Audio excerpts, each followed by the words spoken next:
ফের ট্রেন পথে আগরতলায় নেশাজাতীয় কাপ সিরাপ পাচারের চেষ্টা ভেস্তে দিল জিআরপি। আগরতলা রেল স্টেশনে রুটিন তল্লাশির সময় সন্দেহজনকভাবে ঘোরাফেরা করা বিহারের এক যুবককে আটক করে তার দুটি ব্যাগ তল্লাশি চালিয়ে উদ্ধার করা হয় 230 বোতল নেশাজাতীয় কাপ সিরাপ এসকাপ। উদ্ধার হওয়া কাপ সিরাপের আনুমানিক কালোবাজারি মূল্য প্রায় 4 থেকে 5 লক্ষ টাকা বলে জানিয়েছে পুলিশ। জিআরপি থানার অফিসার ইনচার্জ রাজু ভৌমিক জানান, প্ল্যাটফর্মে নিয়মিত তল্লাশি চলাকালীন ওই যুবকের গতিবিধি সন্দেহজনক মনে হয় তাকে আটক করে জিজ্ঞাসাবাদ করা হয়। পরে তার সঙ্গে থাকা দুটি ব্যাগে তল্লাশি চালিয়ে বিপুল পরিমাণ নেশাজাতীয় কাপ সিরাপ উদ্ধার করা হয়। প্রাথমিক জিজ্ঞাসাবাদে ধৃত যুবক জানিয়েছে তার কাজ ছিল ট্রেনে করে কাপ সিরাপগুলো আগরতলায় এনে রেল স্টেশন থেকে বাইরে পৌঁছে দেওয়া। এই চক্রের সঙ্গে আর কারা জড়িত রয়েছে এবং কাদের কাছে এই চালান পৌঁছানোর কথা ছিল তা জানতে ধৃতকে জিজ্ঞাসাবাদ করছে জিআরপি। পুলিশ জানিয়েছে ধৃতের বিরুদ্ধে মাদক নিয়ন্ত্রণ আইনে মামলা রুজু করা হয়েছে। বৃহস্পতিবার তাকে আদালতে তোলা হবে। গোটা পাচার চক্রের হদিশ পেতে তদন্ত আরও জোরদার করা হয়েছে। আগরতলার প্রতিনিধির রিপোর্ট, প্রতিদিন ত্রিপুরা। আজ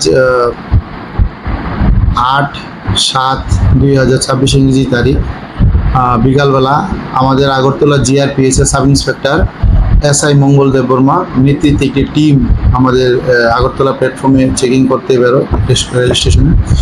যখন বেরোয় তখন হঠাৎ করে লক্ষ্য করে একটি বহিরাজ্যের যুবক একটি ট্রলি ব্যাগ এবং একটি কালো রঙের হ্যান্ডব্যাগ নিয়ে সাসপিশিয়াসলি আগরতলা রেল স্টেশন থেকে সে বেরিয়ে যাওয়ার চেষ্টা করছে।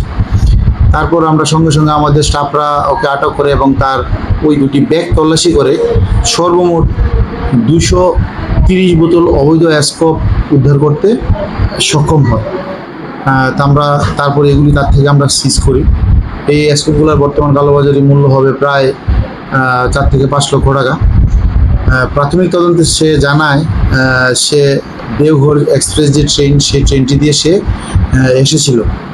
বর্তমানে আমরা তাকে অ্যারেস্ট করেছি এবং তার বিরুদ্ধে একটি সুনির্দিষ্ট ধারায় একটি NDPS মামলা আমরা গ্রহণ করব এবং আগামীকাল তাকে আমরা মহামান্য আদালতে প্রেরণ করব। কিছু কি জানা গেছে? না, এখন পর্যন্ত সে যে জিজ্ঞাসা জানিয়েছে যে তার কাজ শুধু রেল স্টেশন থেকে এই অবৈধ যে স্কোপ সিরাপগুলা এগুলা বের করে দেওয়া। তারপর তার কথা অনুযায়ী যে তার যে আরও অন্য অ্যাসোসিয়েট ওরা এসে এগুলো কালেক্ট করবে। ওদের সম্বন্ধে সে এখনো আমাদেরকে কিছু বলতে পারেনি।